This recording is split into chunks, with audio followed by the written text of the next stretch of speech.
আসসালামু আলাইকুম রহমতুল্লাহ। Hello everyone, আপনাদের সকলকে আন্তরিক শুভেচ্ছা ও মোবারকবাদ জানাচ্ছি। আজকে আপনাদের সামনে আমাকে আদিবারে নিয়ে আসছি, আমার আম্মা জানরে নিয়ে।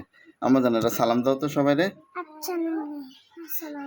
ও আচ্ছা আচ্ছা আচ্ছা, তুমি একটা গজল পারো না? সাইদি সাহেবকে নিয়ে একটা গজল পারো না? তুমি পারো? সাইদি সাহেবের সেই গজলটা তুমি পারো?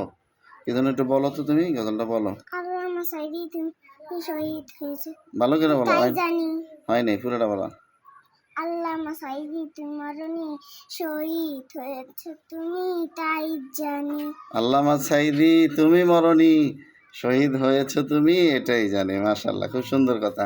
আল্লামা দেলোয়ার হোসেন সাইদি সাহেবকে নিয়ে আমার আম্মুটা এই গজলটা শুনছে, পুরোপুরি মুখস্থ করতে পারেনি, এতটুকু পারে আর কি। যাই হোক, আপনাদেরকে শোনাইলো। আসলে আল্লামা দেলোয়ার হোসেন সাইদি সাহেব এদেশের রত্ন। আল্লাহ তাআলা তাকে বেহেশত নসিব করুক। সবাই তার জন্য দোয়া করবেন।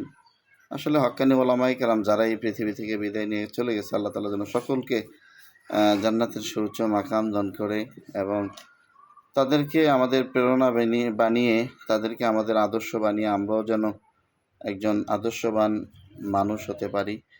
আমাদের জন্য দোয়া করবেন। অনেকে আমার মেয়ে আদিবারে দেখতে চাইছে, জন্য আদিবারে আজকে আমার কাছে আসছে মজা খাওয়ার জন্য।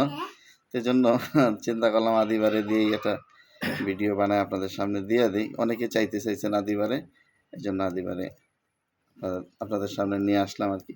সালাম দাও সবাই রে মা, আমার সালাম দাও। আসসালামু আলাইকুম।